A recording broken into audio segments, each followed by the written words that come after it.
Hey everyone, welcome to the channel. Today I'm going to try something a little different. I'm going to start a series that I like to call Biblical Short Stories. And I don't have a Bible on me, so this is all based off memory. So if everything isn't 100% accurate, I apologize. I'm going to do the best I can. Today's story is called Jesus Raises the Dead Girl and Heals the Sick Woman. Now, this story is from Mark chapter 5, starting in verse 21. So as Jesus came across the other side of the lake, a large crowd began to form around him. One of the local synagogue leaders named Jairus heard about this and came to Jesus. When he got to Jesus, he fell at his feet and pleaded with him earnestly. He said, "Please lay your hands on my 12-year-old daughter. She is dying, and I want you to heal her so she can live." Jesus is like, "All right, I'll do it." So Jairus started to lead Jesus to his house, and the crowd started to follow them. Now in this crowd, there was a woman who 12 years prior had been diagnosed with a chronic internal bleeding disorder. So if you could imagine with me real quick, as Jairus, his wife, and his daughter were leaving the hospital on the day that she was born, they were probably crying tears of happiness. The same day that lady was leaving the hospital, probably crying tears of sorrow, learning she had just been diagnosed with a disease they couldn't cure. Now again, this woman heard that Jesus was in the area, and she had spent most of her time and her money on doctors that could not heal her. But this woman knew in her head that if she could only touch the hem of his garment, she would be healed. So she got behind Jesus and touched him by his cloak.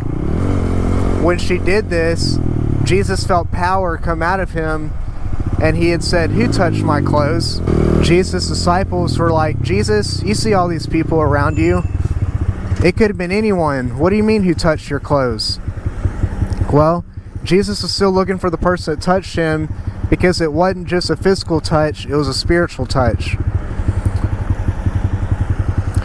So as he was looking around, this woman, trembling with fear, came to Jesus and knelt at his feet.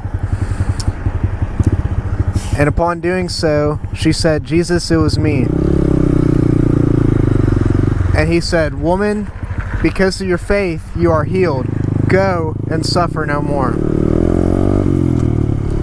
So, as Jesus is doing all this, Jairus, the text suggests that he had lost track of Jesus in the crowd. Now, he was on his way to get his daughter healed. And then all of a sudden, he was looking around. Jesus wasn't there anymore. Well, Jairus discovered that he was healing someone else. So could you imagine being in Jairus' situation, waiting on your miracle, then someone else getting theirs? It'd be devastating. It'd be hard to watch. As Jesus was talking to this woman, one of Jairus' members of his household came to Jesus and said, "Your daughter is dead. There's no reason to bother Jesus anymore." So in my opinion, that's the perfect time to bother Jesus, when you're in a moment of distress. Well, anyway, Jesus overheard this conversation, and he said, "Do not be afraid, just believe." Well, at this point, instead of Jairus leading Jesus to his house, Jesus began to lead Jairus to his house. So, on the way there, Jesus grabbed Peter, James, and the brother of James, John, and went to Jairus' house. Upon getting to the house, Jesus heard a commotion, and everyone in the house was crying and wailing loudly. Jesus said, "Why all the commotion? Why is everyone crying? She is not dead, she's just asleep." Everyone in the house laughed at Jesus. All the Debbie Downing, negative Nancy, non-believing player haters laughed at Jesus. Now the Greek text suggests that Jesus forced them out of the house. So after everyone had left the house, Jesus grabbed the little girl by the hand and said, "Talitha cum," which means, "Little girl, I say to you, get up." and immediately the girl started walking. Her mom and dad were astonished by this. Jesus strictly told them, please do not tell anyone, but go give this girl something to eat. So my first point is sometimes it's hard to watch other people get their miracle while you're praying and waiting on yours. My second point is it don't matter if you're rich or poor, well known or not known at all. Whenever you're in need of something that you can't fix or no one around you can fix, there's one person who you can lay it to, and that's Jesus, that can help you and heal you. My third point is sometimes it matters who you're around if you receive your miracle or not. If you're around negative people who are always constantly bringing you down, sometimes you'll never find your miracle, even if you're praying and waiting for it. So that's about it on this biblical short story today.